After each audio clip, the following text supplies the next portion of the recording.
Hola, buen día, ¿me escuchan?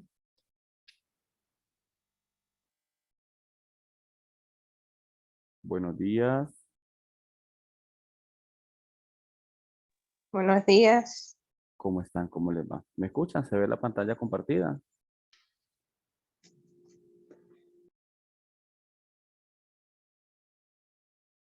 Preguntaba si se ve la pantalla compartida con la ley de impuestos sobre la renta. Sí, profe, sí se ve. Ah, ok, perfecto. Excelente, gracias a Dios. Bien, me pidió la delegada que adelantáramos la clase para hoy porque ustedes tenían el día de mañana, creo que un examen de constructora, si no recuerdo mal. Sí, mañana tenemos parcial, profe. Perfecto. Bien, nosotros habíamos quedado, habíamos revisado completamente el artículo 14 sobre lo que son las excepciones del impuesto sobre la renta establecidas allí en la norma y pasábamos entonces a ver el tema número 5 que tiene que ver entonces con la determinación del enriquecimiento y lo que son los ingresos brutos en función de lo que sería la ley de impuestos sobre la renta. Y eso entonces quiere decir que vamos a trabajar este tema número 15 en adelante, ¿sí? Este artículo número 15 en adelante, sí. ¿Por qué tan poquitos en la clase? Ujú.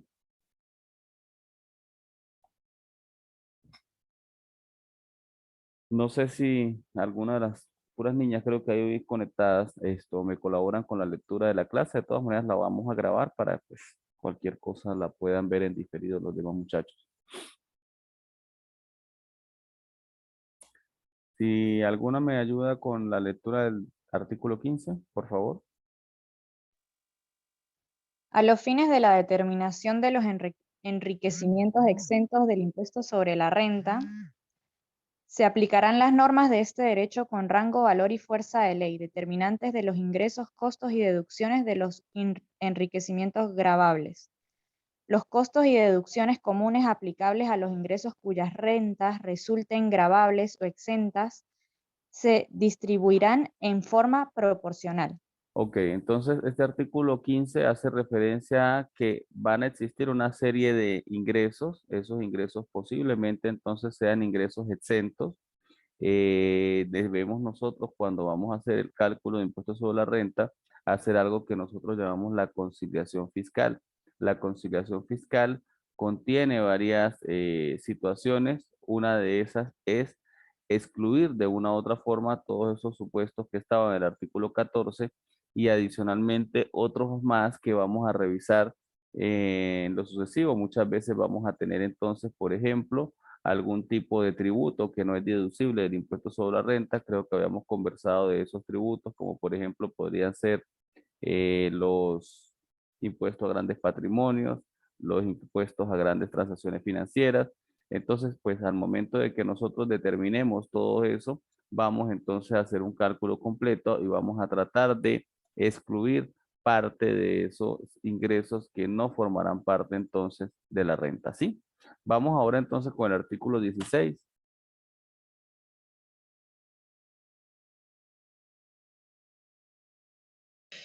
Buenos días, profe. Muy buenos días, Rosbeli.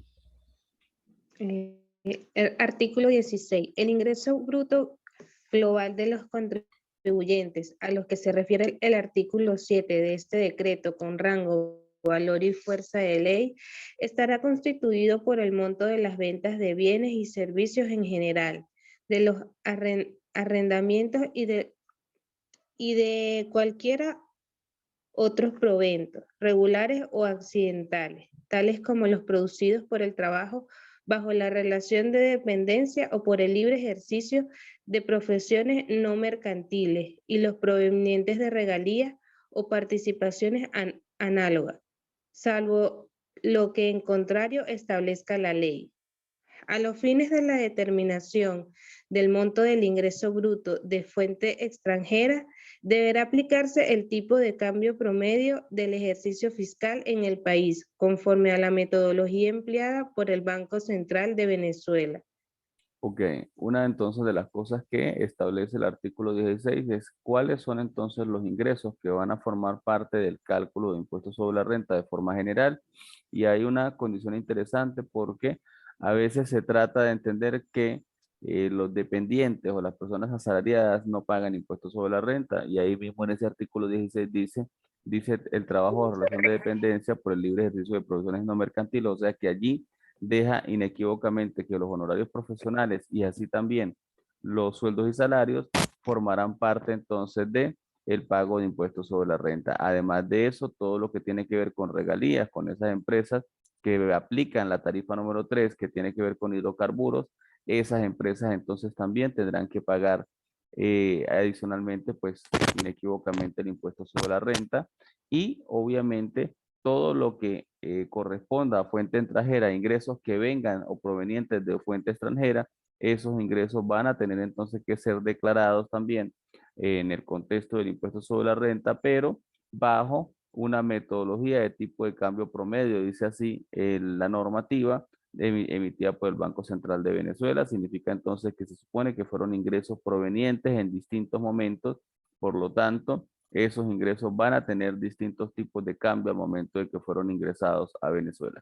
Entonces se hace un promedio de todos los tipos de cambio que pudieron haberse ejercido en los momentos en los cuales se produjo ese ingreso de fuente extranjera para ser declarado en Venezuela. Obviamente sabemos entonces que en Venezuela tenemos que hacer todas las declaraciones en bolívares, no en divisas. Podría ser esa fuente extranjera pesos colombianos, pueden ser dólares americanos, euros, en fin, cualquier tipo de moneda, pero entonces tendríamos que tener clara esa condición. Vamos a leer entonces ese parágrafo primero, por favor.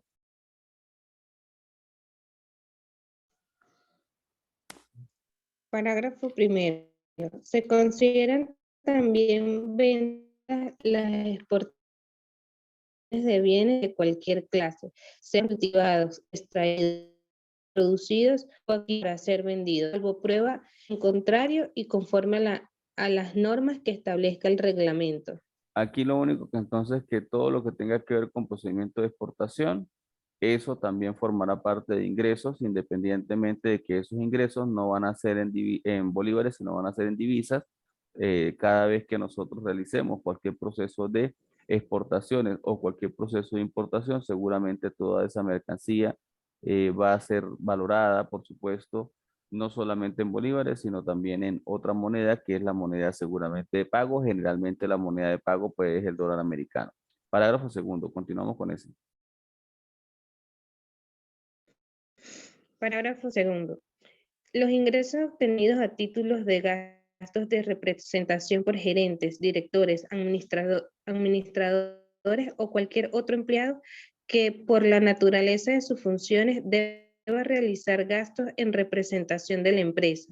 Se excluirán a los fines de la determinación del ingreso bruto global de aquellos siempre y cuando dichos gastos estén individualmente separados por los comprobantes respectivos y sean calificables como normas normales y necesarias para las actividades de la empresa pagada. Ok, mire lo interesante entonces de ese parágrafo segundo. ¿Por qué? Porque generalmente pudieran algunas personas, dependiendo de su función de trabajo, realizar algunos tipos de gastos de representación. Esos gastos de representación que sean generados van a ser excluidos entonces del pago de impuestos sobre la renta del salario que correspondía a ese gerente o a ese administrador o a ese director.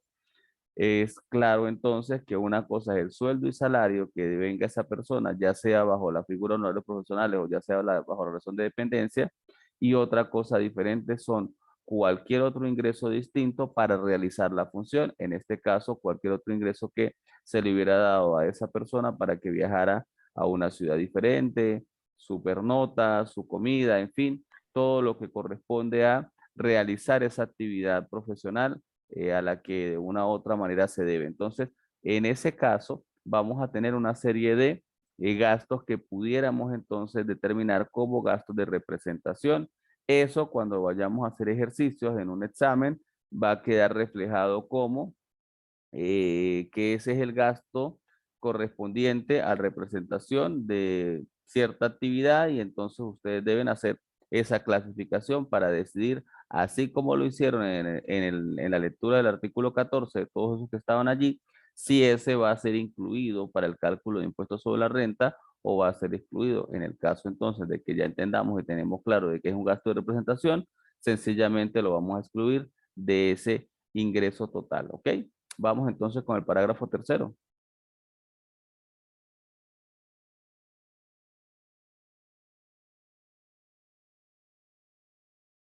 Hola. Profe, no lo veo, no lo veo en la película. Dice, en los casos de ventas de Ah, ya. inmuebles a crédito, los ingresos brutos estarán constituidos por el monto de la cantidad percibida en el ejercicio gravable por tales conceptos. Ajá, en los casos de ventas de inmuebles, estamos hablando de venta de terrenos, de casas, a crédito, los ingresos brutos estarán constituidos por el monto de la cantidad percibida en el ejercicio gravable. Si estamos hablando a crédito, se supone entonces que no deberíamos entonces agregar todo el valor del inmueble a un solo periodo. ¿Por qué? Porque obviamente no hemos recibido ese dinero y entonces seguramente va a haber un perjuicio en caja. Inclusive puede ser muy alto el valor del inmueble, muy pequeñita la cuota que se pagó en esa condición de crédito y eso pues generaría inclusive una imposibilidad de pago. Entonces, en función de esa recaudación de ese dinero sobre la venta a crédito, es que nosotros vamos a determinar el monto que corresponde a pagar en ese periodo. Puede suceder de que si se está hablando a crédito, no se pagó ese inmueble en la totalidad en un solo periodo. Si se paga en un solo periodo, no pasa ningún problema, en un solo ejercicio fiscal, porque se supone que se recibió el 100% del valor. Pero si está diferido en 2 periodos o en 3 periodos, eso entonces cambia las reglas del juego y nosotros entonces vamos a hacer el pago por esos montos que corresponde a la recaudación de cada ejercicio fiscal. Parágrafo cuarto.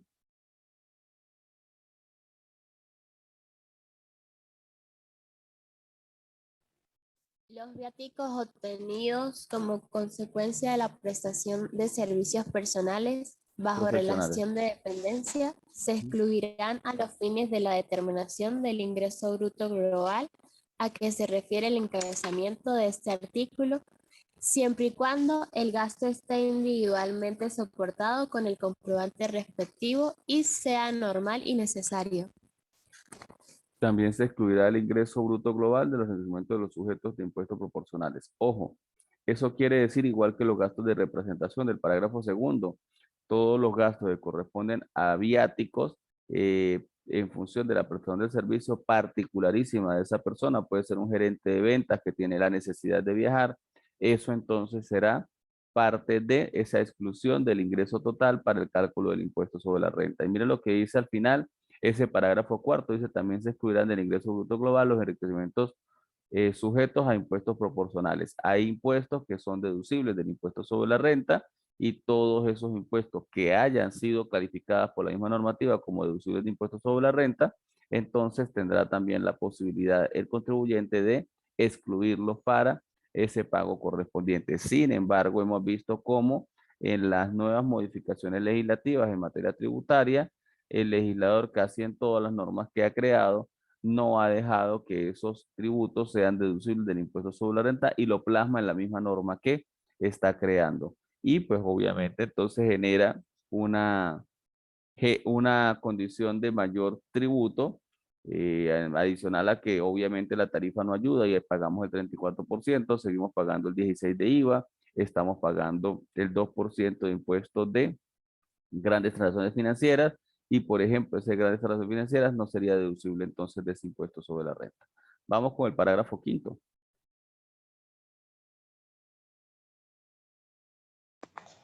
Para efectos tributarios, se considerará que, además de los derechos y obligaciones de las sociedades fusionadas, subsistirán en cabeza de la sociedad resultante de la fusión cualquier beneficio o responsabilidad de tipo tributario que corresponda a las sociedades fusionadas. Ok, eso es interesante, Ariana. Muchas veces dentro de la realidad de los negocios, las sociedades mercantiles realizan procedimientos de liquidación, realizan procedimientos de cierre, pero también realizan procedimientos de fusión. Varias compañías deciden hacer un proceso de fusión. Eso está permitido conforme al Código de Comercio. Si ese fuera el caso y se realiza cualquier procedimiento de fusión, se supone que cada una de esas empresas tenía unas condiciones tributarias especialísimas o tenía créditos fiscales o impuestos corrientes y pasivos corrientes En muchos de los casos, esos activos corrientes eran superiores a los pasivos, entonces habrían algunos beneficios fiscales, de repente alguna declaración estimada de renta que se hubiera presentado dentro de ese periodo y que se hubiera pagado, entonces eso generaba un anticipo a favor. Igualmente, sí, teníamos una serie de tributos, si era contribuyente especial y se hacían anticipos de impuestos sobre la renta, pues obviamente eso está a favor del contribuyente. Lo que está diciéndome la norma es que se van a respetar esos anticipos que se hubiera tenido para efectos de el procedimiento de fusión. Significa entonces que vamos nosotros como contadores públicos a compensar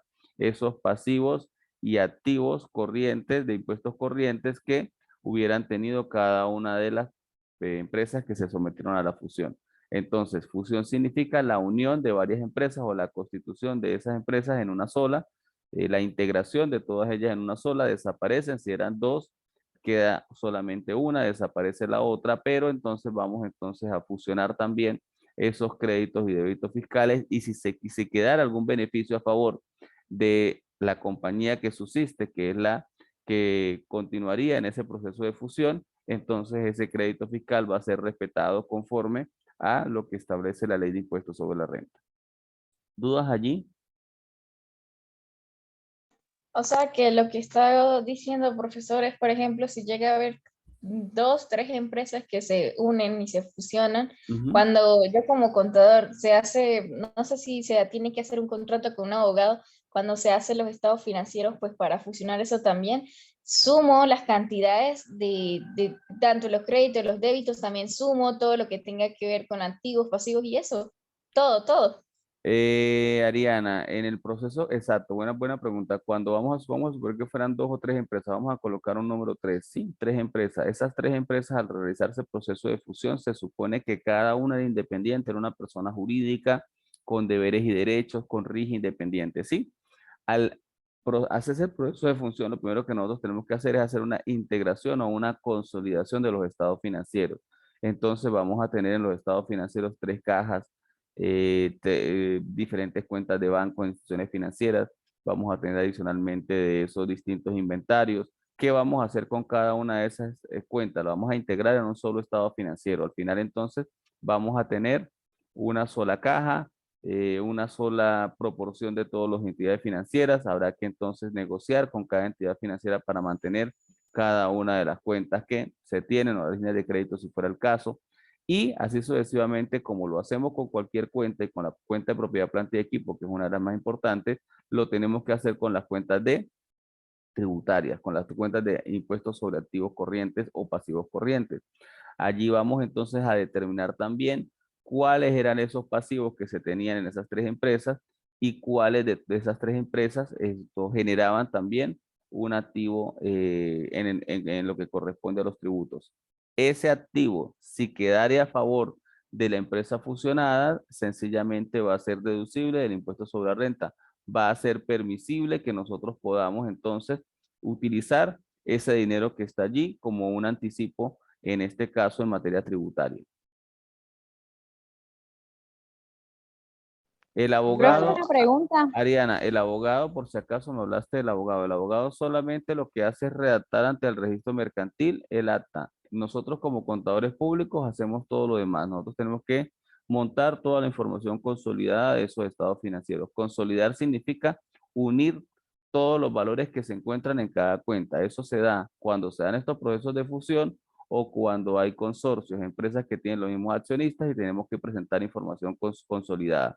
Entonces, en ese caso, vamos a tratar de presentar en un solo plan de cuentas la información de la cantidad de empresas que se encuentren bajo esa figura de consorcio o en este caso, la cantidad de cuentas que tenga, por supuesto, cada una de esas tres empresas que se van a fusionar. Es probable entonces que tengamos dificultades porque cada una de las empresas antes de la fusión tenga planes de cuentas completamente diferentes, entonces tenemos que hacer una integración también en un solo plan de cuentas. Dígame, Keila, ¿Qué gastos podrían ser de representación fuera de la comida o algo así? ¿qué gastos de representación? Hoteles, por lo menos, pueden ser gastos de representación cuando tenemos que quedarnos fuera. Adicionalmente, transporte, también muchas veces tenemos la necesidad de traslado. la empresa no cuenta en el mismo, en el lugar donde va pues con vehículo, entonces seguramente vamos a tener que incurrir en esos gastos. Son como los gastos generales que se van a dar por el proceso de representación. Gracias, profe. De nada. No sé si queda claro entonces lo de la fusión. Sí, ¿verdad? Sí, bueno, de mi parte considero que sí. Ok, bien. Entonces vamos al artículo 17 ahora.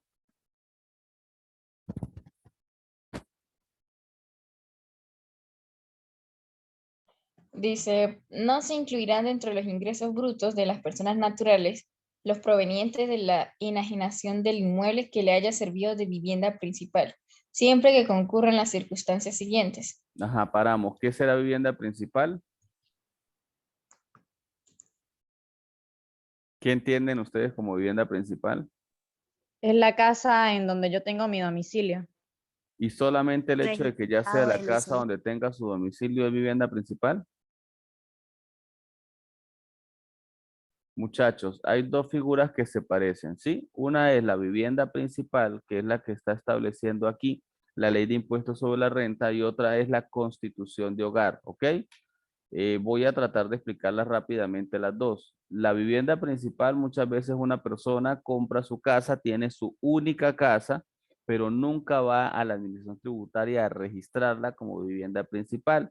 Por lo tanto, allí no se considera todavía, así sea su única casa y sea donde viva, esa residencia como vivienda principal. Para que tenga la condición de vivienda principal, debemos trasladarnos entonces a el CENIAT, hacer el procedimiento correspondiente de inscripción de ese lugar como vivienda principal, y a partir de ese momento va a gozar de beneficios fiscales. Beneficios fiscales aquí en materia de impuestos sobre la renta, y beneficios fiscales en el momento de, o lo que corresponde con la ley de sucesiones y donaciones. Cuando se da un procedimiento sucesoral, la casa que esté constituida como vivienda principal al momento de que es trasladada a sus herederos, no paga tributo. Si hay más casas, pagan las demás casas, pero esa casa queda excluida del pago de lo que corresponde a los tributos sucesorales. Entonces, a veces sí hay beneficios con la inscripción de la casa como vivienda principal. La vivienda principal, repito, se hace ante el CENIAT. Ahora, existe algo que se llama constitución de hogar. Seguramente también van a escuchar de eso. La constitución de hogar es una figura jurídica, pero esa no se hace ante el CENIAT, esa se hace ante los tribunales. Eso se da cuando una persona, generalmente los empresarios, trabajan con créditos o con distintas negociaciones donde pueden prever que en un momento determinado por un negocio pudieran verse en dificultades económicas, y dentro de esa posibilidad de dificultades económicas solicite algún acreedor un embargo, y entonces vea afectada la vivienda de su familia.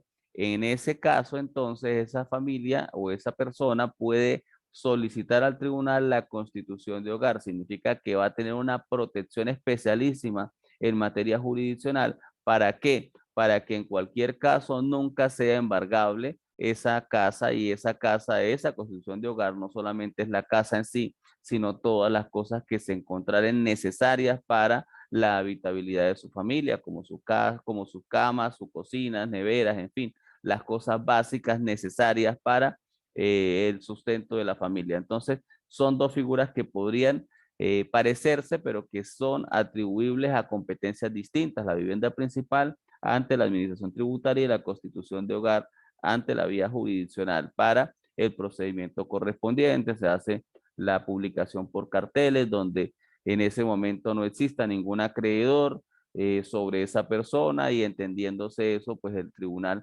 genera esa protección de constitución de hogar. Ojo, la constitución de hogar no tiene ningún vínculo en materia tributaria, para nada. No hay ningún vínculo en materia tributaria. La única que tiene vínculo interesante en materia tributaria es la vivienda principal, siempre y cuando usted, como contribuyente, cumpla con el requisito del registro ante el CENIAT. Sí queda eso claro, ¿verdad? Sí. Perfecto. Entonces, ahora sí continuamos con el literal A del artículo 17, que serían las condiciones para que la vivienda principal.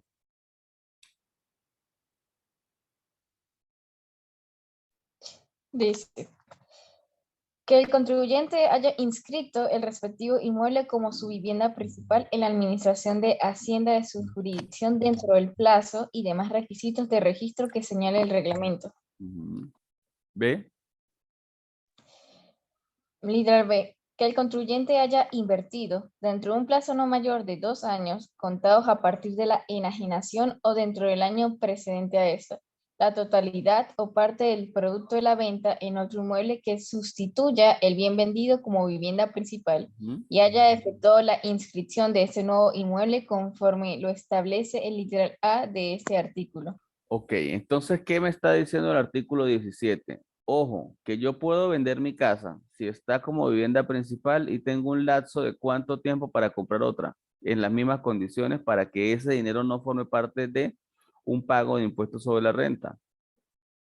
¿Cuántos años? 2 2 años. años. Ok, entonces eso es pregunta de examen. Obviamente, seguramente en algún ejercicio voy a colocar el contribuyente recibió tanto dinero correspondiente a la venta de su vivienda principal y seguramente en función de ese tiempo van ustedes a determinar si tiene que pagar o no. Si pasaron más de los 2 años, entonces tendría que tenerse la obligación. Si se compró la vivienda pero no se hizo la inscripción, también se tiene la obligación, ¿ok?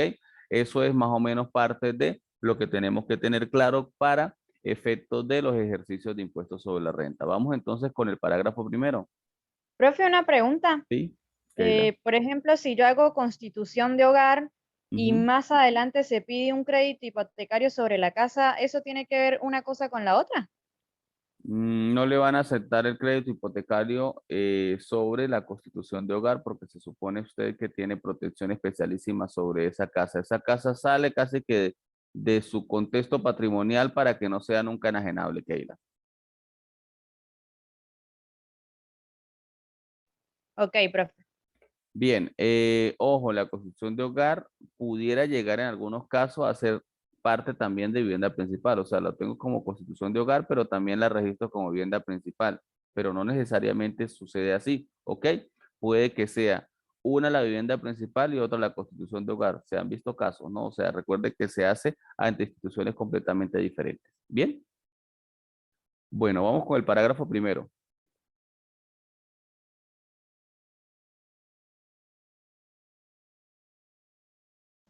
Dice, en caso que el monto de la nueva inversión sea inferior al producto de la venta de la vivienda principal, solo dejará de incluirse dentro de los ingresos brutos una cantidad igual al monto de la inversión en la nueva vivienda principal. Ok, mire lo interesante. Entonces, en caso de que el monto de la nueva inversión sea inferior al producto de la venta de la vivienda principal, solo dejará incluirse dentro de los ingresos brutos una cantidad igual al monto de la inversión de la nueva vivienda principal. Habrá que entonces revisar cuál es el excedente para el cálculo que corresponde por impuestos sobre la renta, porque obviamente puede que las viviendas tengan valores diferentes. Vamos con el parágrafo segundo.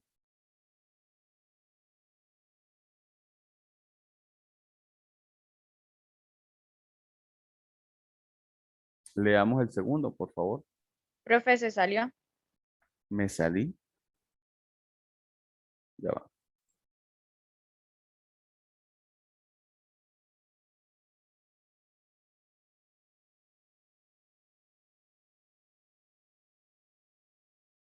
Ahí, No, seguro. ahora sí. Ok. El segundo, para gozar de este beneficio, el contribuyente deberá notificar a la Administración de Hacienda de su jurisdicción que realizó la enajenación con la intención de sustituirla por una nueva vivienda principal. Ok, entonces otra de las condiciones es que para gozar del beneficio el contribuyente debe notificar, debe llevar una cartica donde es el cumplimiento de un deber formal, ¿a dónde? Al CENIAT. Cuando me habla de jurisdicción se refiere al lugar, eso va a ser en función del lugar de residencia. Si yo estoy ubicado en la ciudad de Barinas o la casa está en la ciudad de Barinas, yo no puedo llevar esa cartica a la gerencia regional aquí en San Cristóbal, tiene que ser al CENIAD que corresponda a esa jurisdicción. Ahí voy entonces a hacer la notificación. Esa notificación es interesante, ¿para qué? Para gozar entonces del beneficio de la venta de vivienda principal. Muchas veces la gente hace la deducción sin hacer la notificación. Recuerde que no hacer la notificación es el incumplimiento de un deber formal y ese deber formal deriva una obligación sancionatoria y en este caso estamos hablando de que son en dólares. Más adelante en tributación 2 van a revisar ustedes ese régimen sancionatorio donde se van a dar cuenta que la sanción más económica son 100 euros, ni siquiera dólares. Entonces, pues allí tenemos que tener cuidado con esos procedimientos para hacer el proceso de las deducciones y que vale la pena hacerla porque el valor de una casa es bastante oneroso. Imagínense sobre las tarifas que no ayudan a pagar el 34% sobre el ingreso que pueda percibir por la venta de una vivienda. Eso sería absurdo, ¿ok? Vamos nuevamente entonces con el parágrafo tercero.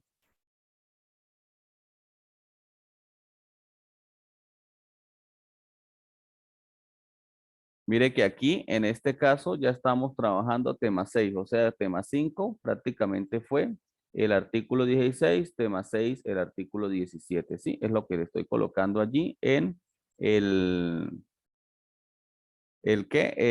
grupo de Telegram para que vayan revisando entonces en dónde más o menos estamos ubicados. Ajá, continuamos. Parágrafo tercero. Los contribuyentes que por alguna circunstancia para el momento de la enajenación no hayan registrado el inmueble conforme a lo previsto en el literal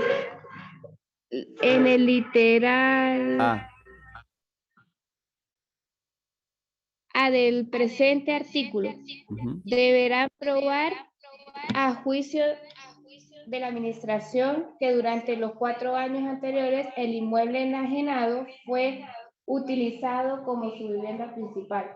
Mire entonces, Stephanie, la posibilidad que deja el parágrafo tercero. Dice, bueno, si por alguna circunstancia al momento de la venta usted nunca registró el inmueble, usted tiene una posibilidad de que ese inmueble sea considerado vivienda principal. ¿Cuál sería esa opción? Que usted demuestre de que en los últimos 4 años usted usó ese inmueble como vivienda principal o esa vivienda fue su asiento principal. Generalmente entonces la administración tributaria para ese concepto utiliza esas cartas que dan ahora los consejos comunales, en donde se determine, pero es una carta especialísima, porque generalmente no es una carta de residencia como se acostumbra a ver. La carta de residencia dice que usted vivía allí. En este caso, tiene que decir que usted vivía allí, pero debe colocarse la cantidad de tiempo. ¿Para qué? Para que eso permita entonces comprobar que eso entonces si era utilizado como vivienda principal. En este caso, la persona que debe hacer esa comprobación es el propietario de la vivienda principal que está haciendo el procedimiento de enajenación. Pero vemos entonces que queda por lo menos allí esa lucecita en la ley de impuestos sobre la renta de que el contribuyente si por alguna razón compró el inmueble pero nunca hizo el procedimiento de registro, pues tiene entonces esta posibilidad. Lo único es que estaría condicionado a esa cantidad de tiempo, que en este caso son 4 años, ¿ok? Parágrafo cuarto.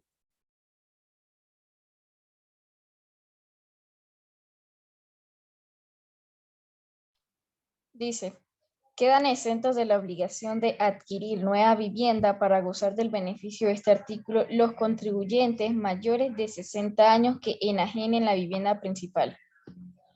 Ok, seguimos.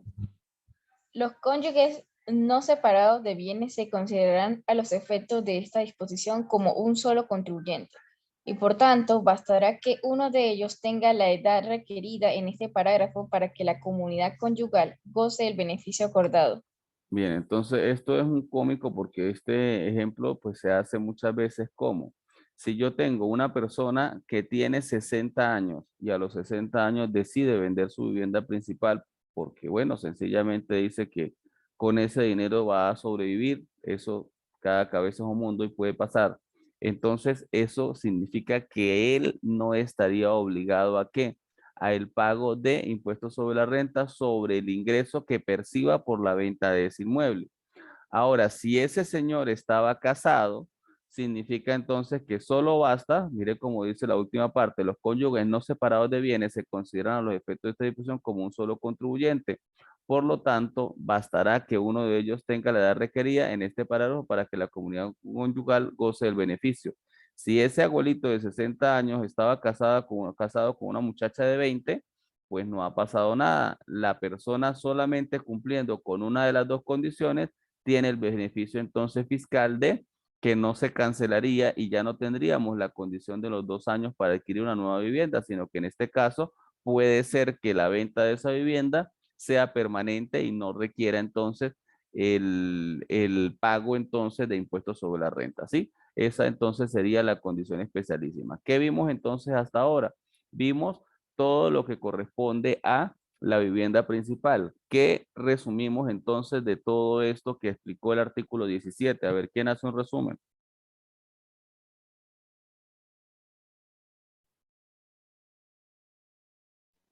Que pueden haber dos tipos de vivienda. La vivienda principal, que es la que yo tengo que ir a registrar ante el CENIAT, o Ok, puede haber una constitución de hogar, pero esa no tiene nada que ver con lo que es el impuesto sobre la renta.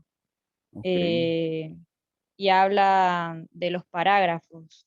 El primero, que si la casa que compro vale menos, pago es por el excedente, que ujú, debo notificar al CENIAT si realizó la venta de la vivienda para comprar otra casa, ujú, que puedo registrar la casa principal después de haberla vendido, ujú. y que si tengo más de 60 años puedo vender la vivienda y no pagar el impuesto.